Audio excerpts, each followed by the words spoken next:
thing I really want to do. Everything I do either adds to that or detracts. If it detracts, it shouldn't be there. When it comes to the actors, I believe in him. I trust him. When it comes to my DOP, I trust him. He came up with most of the shots. I just said yay or nay. If I was like, actually, that detracts from what I'm trying to tell, you can't do that. But he's skilled, so I trust him. And that is how I work on a team basis. Actors, writers, producers, this is what we're trying to build, a revolution. This is the reason why it's called Revolution. So thank you to the guys. Thank you to Robbie. Thank you to Alistair.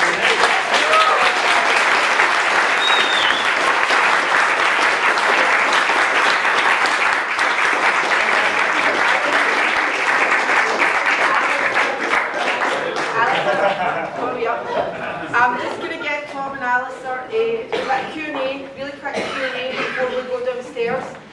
Can I just say something though, if you want to direct one of the workshops or you want to act in one of the workshops, please email us and let us know, because we don't know if you don't tell us. So it's Scottish screenwriters at yahoo.co.uk, but let us know.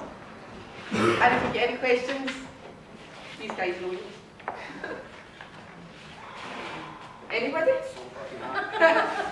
Yeah, Alistair, I think it's great the way Tom did it, in the sense that he did it as a film direction. I think that's always been a problem that we faced here, because it's difficult without public camera, without doing that process, and actually showing the rehearsal process in the final performance.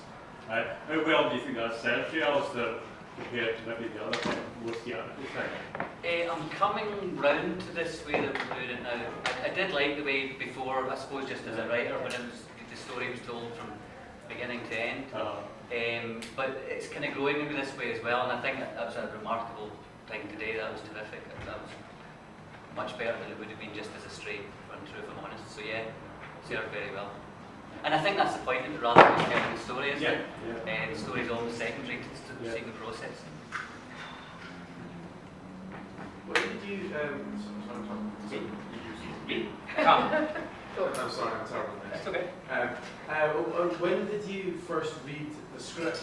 Did you read it before the workshop started? Yeah, I read it for the first time about 2 weeks ago, and I really put my attention on it like last Thursday or Friday, and came up with this process with Robbie.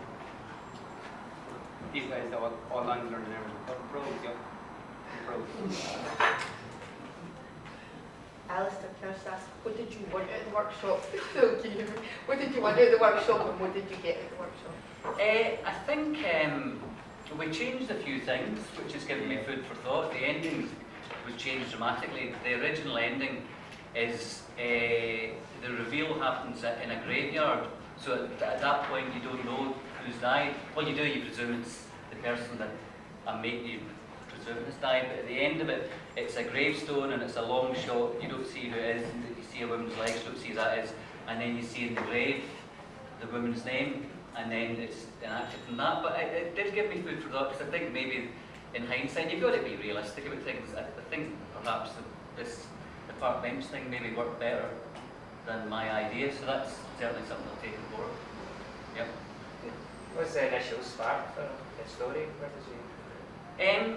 I was thinking about this the other day, but it's weird when you do things like this. You think months later after it's written and you spend ages rereading, you think, why did I think? I can't remember why I thought that. And it was actually one day I was sort of driving to the gym, I think, and I got to the end and I thought, what if you did a story about somebody, a couple, one of them was terribly ill, and at the end it's the other person that's ill. Could you write it in such a way that you can dupe the audience but not cheat, so that you can go back and look at it and say, no, that actually works, that there's no tricks there and all that.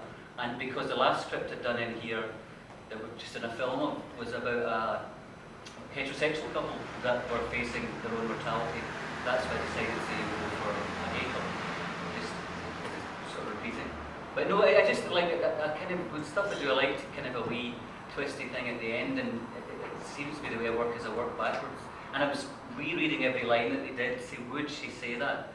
Would that actually happen? Like, there's a bit in it where I was saying to the guys, where one of the characters says to her, we'll never make that anniversary, you've got to be realistic. Now, at that stage, you think she's saying that to a woman that's dying, and you would never say that. You say, of course, that'll be great and all that, but when you go back and read it, it's the one that's dying that's saying that, and you might say that and just say, look, we'll be realistic. So that was that. That's just a question. I think Sarah